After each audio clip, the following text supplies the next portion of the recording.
అందరికీ నమస్కారం. ఇలాంటి ఫంక్షన్స్కి రావడం మూలంగా ఇక్కడున్న ఎనర్జీ నాకు ఎంత ఉత్సాహాన్ని ఇస్తుందంటే అంత ఇంత కాదు. వచ్చే ముందు కొంచెం డల్గా వచ్చాను, సరే ఇక్కడి నుంచి ఎనర్జీతో వెళ్తున్నాను. అంత ఎనర్జీ ఇచ్చిన ప్రతి ఒక్కరికి, యూనిట్లో ఉన్న ప్రతి సభ్యులకి, ఆహ్వానితులకు, అభిమానులకు అందరికీ నా హృదయపూర్వక నమస్కారాలు, ధన్యవాదాలు తెలియజేస్తున్నాను. ఏంటి ఫంక్షన్ ఉందా? ఎవరు హీరో? లైలా, మన విశ్వక్షన్ ఫంక్షన్కి వెళ్తున్నావా? ఎందుకు వెళ్ళకూడదు? అతను మన మనిషి కాదు, అవతల బాలకృష్ణ. అప్పుడప్పుడు తారక్ అంటాడు. అంటే మనుషులు అన్నాక వేరే వాళ్ళ మీద అభిమానం, ప్రేమ ఉండకూడదా? నా మీద ఆప్యాయత ఉండకూడదా? ఇదేంటిది? మా ఇంట్లోనే మా అబ్బాయి సూర్య అంటే చాలా ఇష్టం. అంత మాత్రం చేత వాడి ఫంక్షన్ వెళ్ళకూడదా? వాడితో కలిసి భోజనం చేయకూడదా? వాడితో ఉండకూడదా? అలాగే మరి మూర్తి గారు అడిగారా, నాగేంద్ర అడిగారా, ఎవరు అడిగారో తెలియదు కానీ అక్కడ ఉన్నారు, వెళ్ళిపోయారు మూర్తి గారు. తెలియదు కానీ నేను ఆ క్లిప్ చూశాను, వాయిస్ గుర్తు లేదు. మీరు బాలకృష్ణ కాంపౌండ్ కదా విశ్వక్సేన్, ఇప్పుడు మెగా కాంపౌండ్ నుంచి ఆయన ఎలా వచ్చారు అని చాలా చక్కగా సమాధానం చెప్పాడు. మా ఇంటికి కాంపౌండ్ ఉంది కానీ ఫిలిం ఇండస్ట్రీ కాంపౌండ్ లేదని. I appreciate. నిజమే, ఇక్కడ గిరుకు ఇసుకుని ఎప్పటికప్పుడు ఏ హీరోలకు ఆ హీరోలా ఉండే రోజులు నిజంగా ఉన్నాయి, లేకపోలేదు. షూటింగ్ల వరకే. ఆ తర్వాత వాళ్ళు ఎవరి ఇళ్ళకి వాళ్ళు వెళ్ళిపోతారు, ఎవరి ప్రోగ్రాం వాళ్ళు చూసుకుంటారు. అలాంటి రోజుల్లో నేను ఉన్నాను. వాళ్ళు అలా ఉండటం మూలంగా వాళ్ళ మధ్య సఖ్యత ఉండదేమో, వాళ్ళ మధ్య ఒక విభేదాలు ఉంటాయేమో అనే ఒక రకమైన భ్రమలో ఇక్కడ అభిమానులు కొట్టుకుని చచ్చేవాళ్ళు. ఆ వాల్ పోస్టులు చింపుకునేవాళ్ళు. నెల్లూరులో మా కజిన్స్ ఉండేవాళ్ళు, వాళ్ళిద్దరు సొంత అన్నతమ్ములు. కానీ వాళ్ళిద్దరు, వాళ్ళు రామారావు గారిని, ఒకళ్ళు నాగేశ్వరరావు గారిని ప్రేమించేవాళ్ళు, ఇష్టపడేవాళ్ళు, అభిమానించేవాళ్ళు. వాళ్ళిద్దరు కొట్టేసుకున్నారు, రక్తం వచ్చే కొట్టేసుకుంటారు. నాకు దానికి కంగారు వచ్చేసింది. నేను చిన్నోడిని. ఎందుకలా కొట్టుకున్నారంటే వాడు అభిమాని, వాడు ఎంటి, వాడు అది అంటే నాగ్గడి ఇలాగా ఇద్దరు కొట్టుకుంటున్నారని చెప్పేసి. అంటే నాకు ఆ రోజు నుంచి మొదలైంది, ఏంటి సినిమా వాళ్ళు హీరోలు బాగానే ఉంటారు, వీళ్ళు కొట్టుకుని వస్తారేంటి అని చెప్పేసి. నేను ఫిలిం యాక్టర్ని అయిన తర్వాత హీరోల మధ్య ఒక సఖ్యత, సహృద్భావ వాతావరణం అది ఉండాలి, ఏర్పాటు చేయాలని బలంగా నాకు ఏర్పడటానికి ఆల్రెడీ అదొక ఇన్సిడెంట్. అందుకనే మెడ్రాస్లో హనీ హౌస్ అని అప్పట్లో ఉండే జర్నలిస్టులకు తెలిసే ఉంటుంది. ఆ హనీ హౌస్ ఏంటంటే 1 acre ల్యాండ్లో ఉంటుంది. ఎక్కడ ఏ 100 ఫంక్షన్ జరిగినా, ఏ ముహూర్తాలు ప్రారంభోత్సవాలు జరిగినా, ఎవరికి ఏ బర్త్డేలు జరిగినా, ఏ 31st నైట్ డిసెంబర్ ఫంక్షన్ చేసుకోవాలనుకున్నా సరే అటు తమిళ ఇండస్ట్రీని, ఇటు తెలుగు ఇండస్ట్రీని ఆహ్వానించి అక్కడ అందరికీ చక్కగా పార్టీ ఇచ్చి ఒక రిక్రియేషన్ తోటి మంచి భోజనాలు చేసుకుంటూ, అంటే అవి ఉంటాయనుకోండి, అది వేరే విషయం. సో వీటితోటి మనుషుల్లో ఉండే అరమరకలు కానివ్వండి, పొరపచ్చలు కానివ్వండి, ఇవన్నీ కూడా సమస్యపై ఎంతో హాయిగా ఉంటారు. అది నేను ఆ విషయం చాలా చాలా సక్సెస్ఫుల్. కాబట్టి ఈ రోజుకి నాగార్జున, వెంకటేష్ అండ్ బాలకృష్ణ మేమందరం కలిసికట్టుగా ఉండటానికి, ఒకళ్ళ ఫంక్షన్ ఒకళ్ళు వెళ్ళటానికి, ఈ మధ్యకాలంలో బాలకృష్ణ 50th ఫిల్మ్ సందర్భంగా నట జీవితం సంబంధించి చేసిన ఫంక్షన్లో నేను పార్టిసిపేట్ చేశాను. అలాగే నాగార్జున మేము వెరీ ఫ్రీక్వెంట్గా కలుసుకుంటుంటాం. ఈ రకంగా అరమరికలు ఉండకూడదు. అభిమానం అంటే అది పర్సనల్. నా ఒక రకమైన భోజనం రుచిస్తుంది, ఇంకొక రకమైన భోజనం రుచిస్తుంది. అలాగే ఒకళ్ళు ఇంకొకరితో కనెక్ట్ అవుతారు యాక్టర్లుగా. అలా ఉండటం అనేది మనం అందరం యాక్సెప్ట్ చేయాలి. అంత మాత్రం చేత విశ్వక్సేన్ ఎక్కడ దూరంగా పెట్టి మన మనిషి కాదు కాబట్టి అతను ఫంక్షన్కి పిలిస్తే కనుక వెళ్ళాలా అని ఉండకూడదు. ఖచ్చితంగా వెళ్ళాలి.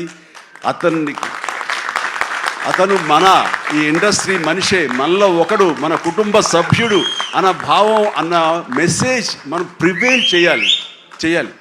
అంటే ఏదో మనం సెపరేట్గా ఉండటం మూలంగా, మనం అతీతంగా దూరంగా ఉండటం మూలంగా మనకు ప్రత్యేకత వస్తుంది, గుర్తింపు వస్తుంది. తద్వారా మన ఇమేజ్ పెరుగుతుంది అనే భావం కరెక్ట్ కాదు. మన ఇమేజ్ పెరగాలి అంటే, మనకి ఒక ఫ్యాన్ బేస్ పెరగాలి అంటే అది మన కంటెంట్, మనం చేసే సినిమా ఇస్తుంది తప్ప మనం ఏలినేట్ చేసేసుకోవడం, మనల్ని దూరం చేసుకుంటేనే కాదు. అందరూ కలివిడిగా ఉండాలి. అని మా ఇంట్లో ఇంతమంది హీరోస్ ఉన్నారు, అందరం ప్రతిసారి కలిసిమెలిసిగా ఉంటాం, అన్నీ ఉంటాం. అలాగని చెప్పేసి మా ఇమేజ్లు తక్కువ. ఈ రోజున పవన్ కళ్యాణ్ ఏబీలో కనిపించగానే ఇది అన్నారు. దాన్ని గర్వపడాలి. పుష్ప టూ పెద్ద హిట్ అయింది, బ్లాక్ బస్టర్, దాన్ని గర్విస్తాను. అండ్ తర్వాత ఒక్కోసారి సినిమాలు ఆడచ్చు ఆడకపోవచ్చు, కానీ మనం ఏవైనా సరే ఇండస్ట్రీలో ఒక సినిమా ఆడింది అంటే ప్రతి ఒక్కరు హర్షించాలి.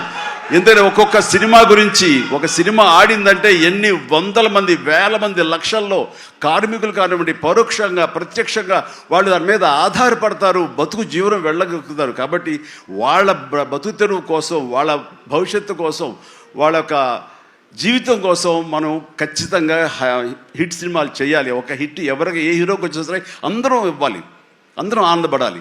ఆ వచ్చిన డబ్బు మళ్ళీ ఎక్కడో పెట్టరు. ఇప్పుడు సపోజ్ సాహో ఉన్నారనుకోండి, అంతకుముందు తీసిన 3 సినిమాల్లో మంచి డబ్బులే వచ్చినాయి. అండ్ ఆ డబ్బు ఎక్కడికి తీసుకెళ్ళి ఇవ్వట్లేదు, తీసుకొచ్చి మళ్ళీ నాకే ఇస్తున్నాడు, మన వాళ్ళకి ఇస్తున్నాడు, నటినట్లకి ఇస్తున్నాడు. ఈ డబ్బు ఎక్కడికి పోదు.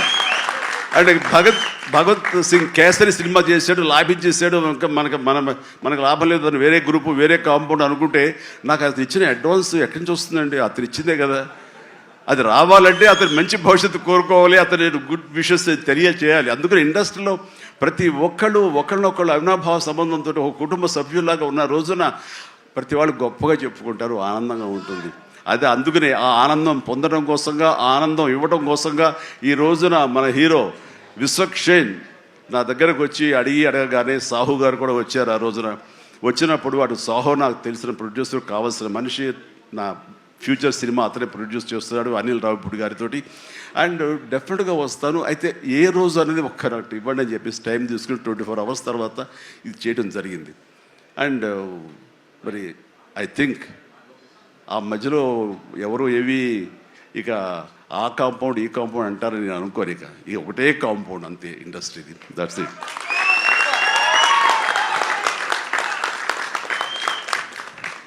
ఇక ఈ సినిమా ట్రైలర్ చూసిన తర్వాత నాకు ఎక్కడో మనం ఉండే పెద్దరికాంతో మనలో మనం సంసార పక్షంగా ఉంటున్నాం, మన కుటుంబం అని, కానీ ఎక్కడో అన్నగారిపోయినటువంటి ఉంటే సరే అది ఆ కోరికలు గబుక్కుని పెళ్ళు బుక్కింది. After trailer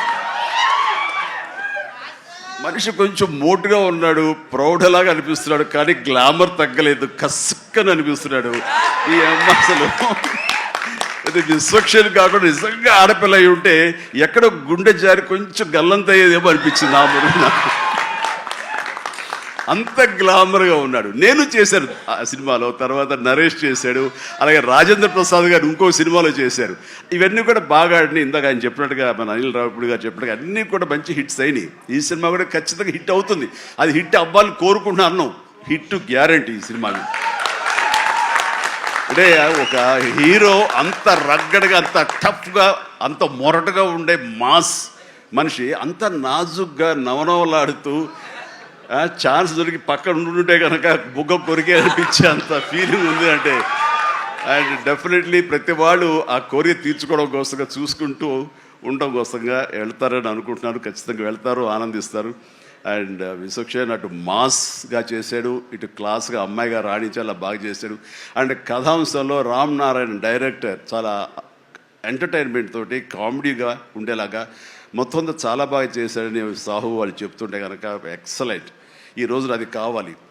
and Anil Ravipudi తీసినటువంటి సినిమా నేను మొన్న చూసినప్పుడు నాకు ఆద్యంతం ఎక్కడ ఏంటి లాజిక్గా ఏమి పట్టించుకోలేదు. అసలు ఎక్కడ ఏం జరుగుతుందో అనేది లేదు.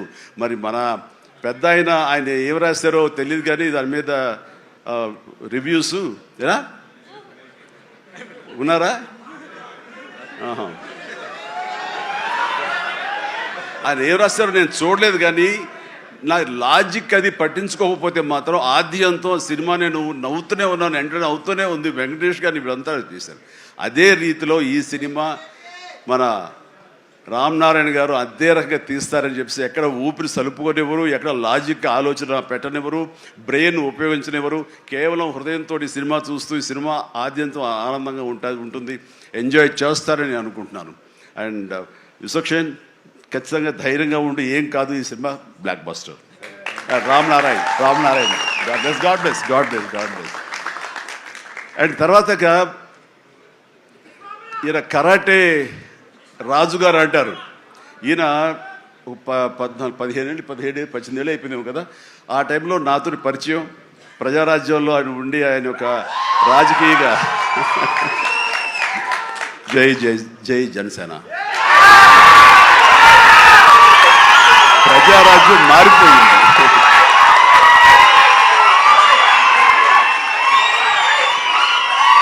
ప్రజారాజ్యం రూపాంతరం చెందింది జనసేనగా.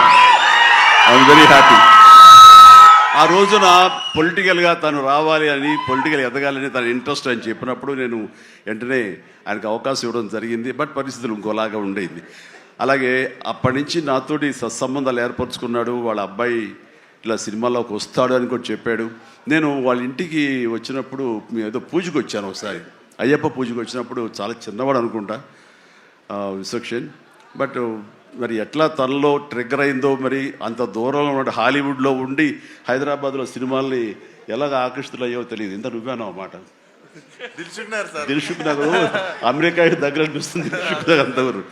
సో ఖచ్చితంగా తనకి కావాల్సిన విధంగా తనకున్న హిడెన్ టాలెంట్స్, అటు రైటింగ్ కానివ్వండి, అటు డైరెక్షన్ టాలెంట్స్ కానివ్వండి, యాక్టింగ్ కెపాసిటీస్ కానివ్వండి, ఇన్ని ఉన్న వ్యక్తి ఇంటి పట్టును కూర్చోలేరు. ఖచ్చితంగా పరిశ్రమ రావాలి, ఇక్కడ అభివృద్ధి చెందాలి, ఇక్కడ తన సత్తా చాటుకోవాలి, తన జెండా పాతాలి. అది అండ్ అలాంటి అవకాశాలు నిండుగా మెండుగా ఉన్నాయి. ఇప్పటికే ప్రూవ్ చేస్తూ వెళ్ళిపోయాడు. ఇంకా ఈ సినిమా తర్వాత ఆడవాళ్ళ గుండెల్లో మగవాళ్ళ గుండెలో స్థానం సంపాదించుకుంటాడు. కొంచెం ప్రౌడ్గా అనిపిస్తాడు. కాబట్టి నాలాంటి కూడా కొంచెం అలా చూసే అవకాశాలు ఉన్నాయి. రైట్, చాలా సంతోషం. ఈ సినిమాలో నటించినటువంటి మన సింగ్ గారు, అభిమన్యు సింగ్ గారు. So fantastic sir, you look so tough and you are given a little comedy also. You did it fantastic. I could gauge with the small expressions. And then Dilip గారు, మనం 30 years దిలీప్ గారు ఎప్పటి నుంచో ఉన్నారు. జనసేన అన్నప్పుడల్లా ఆయన మొహం చాలా ఆనందం ఉంటుంది. సో జన సైనికుడు. అండ్ పృథ్వీ గారికి, అలాగే మా పాత స్నేహితుడు ఆ పృథ్వీ గారికి కూడా నేను మనస్ఫూర్తిగా నా అభినందనలు తెలియజేస్తున్నాను. And very happy. ప్రతి ఒక్కళ్ళు అందులో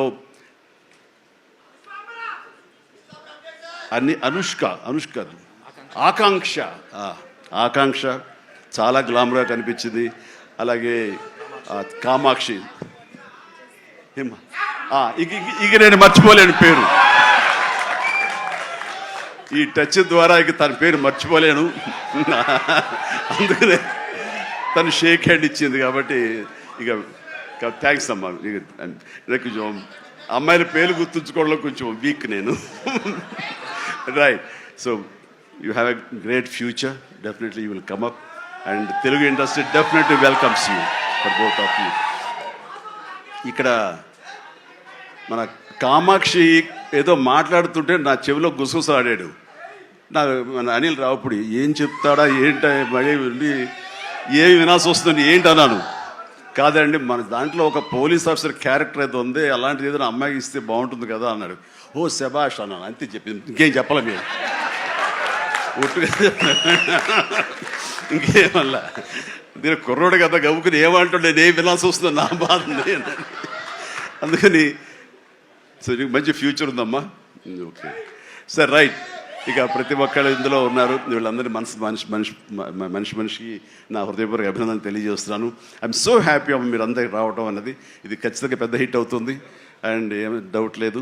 అండ్ నాకు ఈ అవకాశం ఇచ్చేందుకు మరొకసారి చేస్తూ, ఫ్యూచర్లో అతి దగ్గర సమీపంలో ఈ సాహు లాంటి యంగ్ ప్రొడ్యూసర్, ఆయన నిర్మాతగా ఇప్పుడే పెద్ద బ్లాక్ బస్టర్ ఇచ్చి ఆనందంలో ఉండి ఇంకా సెలబ్రేషన్స్ కొనసాగుతున్నటువంటి మా అనిల్ రావిపూడి దర్శకత్వంలో నేను ఒక సినిమా చేయబోతున్నాను.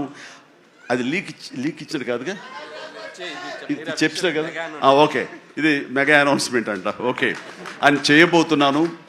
ఇది రిలీజ్ ఎప్పుడు ఏంటి అనేది నేను వేరే విధంగా మీకు లీక్ ఇస్తాను. బట్ సినిమా మాత్రం సమ్మర్లో ప్రారంభం అవబోతుంది. ఇది ఆద్యంతం చాలా చాలా కామెడీగా ఉంటుంది. చాలా సంవత్సరాల తర్వాత ఫుల్ ఫ్లెడ్జ్డ్ కామెడీ. అంటే నేను సెట్స్ ఎప్పుడు వెళ్తానా, ఎప్పుడు నటిస్తానా, ఎప్పుడు ఒక ఉత్సాహంతో చేయాలన్నది నాకుంది. అండ్ ఇంటికి వచ్చినప్పుడల్లా సీన్స్ చెప్తున్నప్పుడల్లా అతను పగలబడిన అవుతాడు, నేను ఇంకా కడుపు పట్టుకుని నేను నవ్వుతుంటే అంత బాగా ఉంది. అండ్ డెఫినెట్లీ మా కాంబినేషన్లో పూర్వకాలంలో చూడండి, మన పూర్వకాలం మరీ కీసుపూర్వం కాదు, మరి పూర్వం అంటే ఈయన ఎప్పుడు వాడరు అనుకుంటారని భయం నాకు. అందుకని కోదండరామరెడ్డితోటి మా ఇద్దరికి కెమిస్ట్రీ ఎలా జెల్ అయ్యిందో, ఎలా ఉండేదో అదే రకమైనటువంటి ఇది ఫీలింగ్ నాకు అనిల్ రావుపూడితో ఉంది. కాబట్టి ఖచ్చితంగా ఆ కెమిస్ట్రీ అన్నది ఆ సినిమాకి ఆ కథకి డెఫినెట్గా ఉపయోగపడుతుంది. అండ్ మీ ఇద్దరం ఆ విధంగా కథని ప్రేమించి చేస్తే అది ఖచ్చితంగా ప్రేక్షకుల ప్రేమకు నోచుకుంటుందని నాకు ప్రగాఢ విశ్వాసం. దానికి సాహో అదే సాహోతోటి గోల్డ్ బాక్స్ కొణిదెల సుష్మిత ఇద్దరు కలిపి ఆ కాంబినేషన్లో ఈ సినిమా నిర్మించబడుతుంది. కాబట్టి all the very best, God bless and thank you once again for everyone. మీ అందరికీ నా ధన్యవాదాలు తెలియజేస్తున్నాను. నమస్తే, జై హింద్.